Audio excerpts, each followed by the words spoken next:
కొత్త బైకర్స్ గురు పాత బస్తీలో రైడ్స్ షురు. పూర్తి వివరాలకు చదవండి రేపటి సాక్షి దినపత్రిక. తిరుపతి లడ్డూ వివాదంపై సుప్రీంకోర్టులో పిటిషన్ దాఖలైంది. సురేష్ ఖండేరావు పిటిషన్ దాఖలు చేశారు. ఈ వివాదంపై సిబిఐ లేదా కేంద్ర ప్రభుత్వ ఏజెన్సీలతో దర్యాప్తు జరపాలని వినతి చేశారు.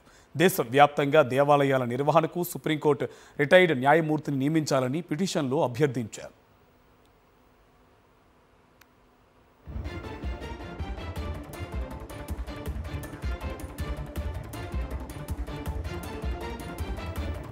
తిరుపతి లడ్డు వివాదంపై సుప్రీంకోర్టులో పిటిషన్ దాఖలైంది. సురేష్ ఖండేరావు పిటిషన్ దాఖలు చేశారు. ఈ వివాదంపై సిబిఐ లేదా కేంద్ర ప్రభుత్వ ఏజెన్సీలతో దర్యాప్తు జరపాలని వినతి చేశారు. దేశవ్యాప్తంగా దేవాలయాల నిర్వహణకు సుప్రీంకోర్టు రిటైర్డ్ న్యాయమూర్తిని నియమించాలని పిటిషన్లో అభ్యర్థించారు. ఇదే అంశానికి సంబంధించి పూర్తి సమాచారం మా కరెస్పాండెంట్ ఢిల్లీ నుంచి వెంకటేష్ మనకి ఫోన్ లైన్లో డీటెయిల్స్ అందిస్తారు. వెంకటేష్, డీటెయిల్స్ ఏంటి? తిరుమల శ్రీవారి లడ్డు వివాదంపై సుప్రీంకోర్టులో ఒక పిటిషన్ దాఖలైంది. ప్రధానంగా ఈ అంశం పైన సిబిఐ లేదంటే కేంద్ర ప్రభుత్వ సంస్థలతో దర్యాప్తు జరపాలని, ఈ విషయంలో ఉన్నటువంటి నిజాలన్నిటిని కూడా బయటికి తీసుకురావాలని సురేష్ అనేటువంటి పిటిషనర్ ఈ కేసు దాఖలు చేశారు. సో ఈ రోజు ఈ కేసు సుప్రీంకోర్టులో దాఖలైనటువంటి నేపథ్యంలో అతి త్వరలోనే దీన్ని సుప్రీంకోర్టు విచారించేటువంటి అవకాశం కనబడుతుంది.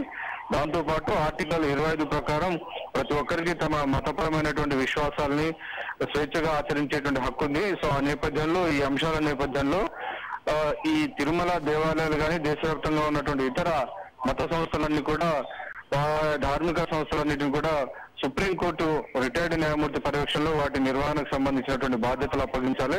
పారదర్శకంగా నిర్వహించేందుకు సుప్రీంకోర్టు రిటైర్డ్ న్యాయమూర్తి నేతృత్వంలో ఉన్నటువంటి కమిటీ ఉన్నటువంటి ఈ దేవాలయాలను నిర్వహించాలనేది మరొక అభ్యర్థన ఈ పిటిషన్ లో కోరారు. సో ఆ నేపథ్యంలో ఈ రెండు అంశాలపైన సుప్రీంకోర్టు ఎలాంటి నిర్ణయం తీసుకుంటుందనేది మనకు రాబోయే రోజుల్లో తెలిసే అవకాశం ఉంటుంది.